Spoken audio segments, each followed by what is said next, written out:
Hello, ladies and gentlemen. Byron Saxton here in Jeddah, and I am standing by with the first Saudi Arabian superstar in WWE history and the man that tomorrow night will be competing at Super Showdown in what will be the largest battle royal in WWE history. This is Mansoor. How you doing, man? Good, Byron. How are you? I'm excellent. So we have a lot to talk about, a lot to delve into, but I also know that you have a very special message that you'd like to deliver to the people of Saudi Arabia. That's right. أنا فخور إني موجود مع أكبر نجوم WWE هنا في جدة أمام جمهور WWE العربي والسعودي. هذه فرصة رائعة عشان الشعب السعودي يفتخر فيني.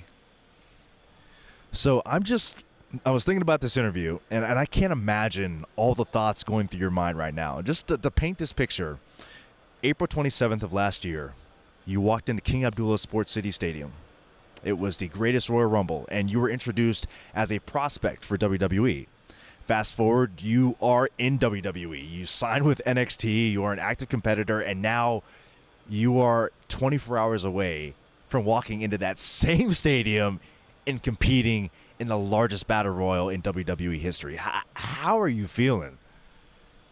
It's kind of surreal. Actually, it's not kind of surreal. It's really surreal. It's been a crazy journey from the tryout here and then coming full circle to actually being in a show in a WWE ring, and not just there to speak to the crowd, but to actually compete, and not only compete, but in the biggest battle royal in WWE history. I mean, the thing about that is it's hard to stand out, but I'm going to make sure I do, because this is an opportunity I've been looking forward to since I started here.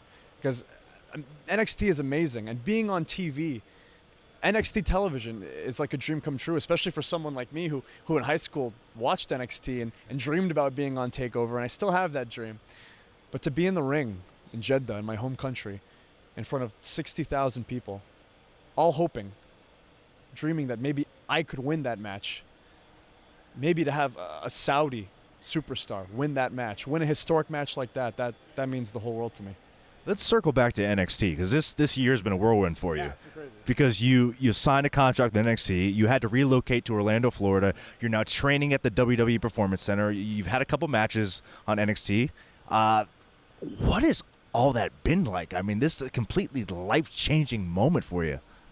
It's been the lowest of lows and the highest of highs. I mean, my first NXT match against Jackson Riker, you know, like I told you in the other interview, I just got absolutely demolished, and that was like, after that match, I had ice on me, and I was thinking, like, is this what I want to do in NXT? Do I want to be a guy who gets trotted along sometimes and gets eaten alive, or do I want to get better? Do I want to be a person who, you know, even though I have a smaller stature, can I be someone who learns so much technical ability and gains so much skill that he's able to outmaneuver people? I wanted to be a person where every time I went out there on NXT television, the audience can say, he got better. That's a new Mansoor. That's like a different person. And I think that shows in how I wrestled Jackson and Dijakovic and finally Sean Maluta, where I got my first victory. And it's going to be one of many. I can tell you're very passionate about what you do. You're very passionate about your craft. Tell me, just growing up, what attracted you to sports entertainment? To me, sports entertainment is like nothing else in the world. People always compare it to stuff like superhero movies and kung fu movies, but that's the beauty of it, is that there really isn't anything like it whatsoever. It's a complete and total blend of sport and art and everything that I love about anything. That's the thing about WWE and sports entertainment, is that when my dad says, I don't get it, you know what I mean? When my father says, what are you doing out there in your underwear, like fighting people? And I say, come to a show and watch. And he sits there among 60,000 people last year, and he sees what it really is, and he goes, I get it. That's the magic I want to give to everybody in the entire world. Let's talk more about that. What kind of reaction have you gotten from your friends and your family now that you are on the verge of such an incredible opportunity?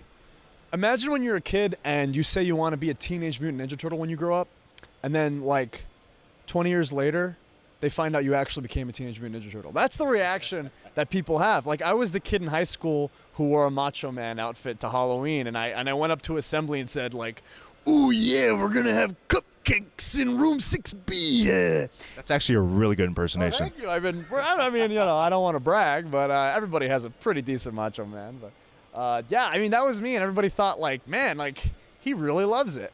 And I think that people thought one day I'd get there. I thought one day I'd get here, but just not this soon. Like, just not this soon. Like, I think everybody was taken aback by how quickly I was able to achieve my dream and be in the WWE. So, has it dawned on you, all right, you're going to be in the largest battle royal in WWE history. There's 49 other superstars you're going to contend with. And superstars like Braun Strowman, Matt Hardy, The Miz. Like, have you thought about what it's going to be like when you're in that ring looking at guys like that who you're going to have to potentially eliminate? 2 points to that. One, you got you guys like Braun Strowman, who could probably eat me in one bite. I understand that, but it's been done before. Guys like Rey Mysterio have overcome the odds. Shawn Michaels have overcome the odds. And sure, it was Royal Rumbles, but I can take those strategies and apply them to this match as well. On the other hand, you have guys like The Miz and to an even greater extent, Matt Hardy, who I watched on TV growing up as a kid. I got to see the arc of their careers and to share a ring with them. I mean, having to throw them out is going to be pretty weird. Lastly, when you evaluate everything, I know you've done a lot of media interviews. Your friends and family are going to be there. The atmosphere is going to be crazy. What's going to be the prime motivator for you tomorrow night? I want every Saudi man, woman, boy, and girl to see another Saudi's arm raised at the end of a match. That's what I want. Because when I was a kid, I never got to see that. I never even got to see that presence at all. But for a child who may have an inkling of doubt that because of who he is or where he comes from, he doesn't get to be here, to see a person like him, who probably looks like me because a lot of Saudi kids have a bowl cut.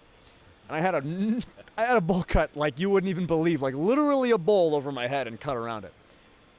For a kid to see a guy who looked and looks like him have their arm raised at the end of a match, not just any match, but the biggest battle royal in WWE history, that's got to mean something. And I think it will. Mansoor, good luck.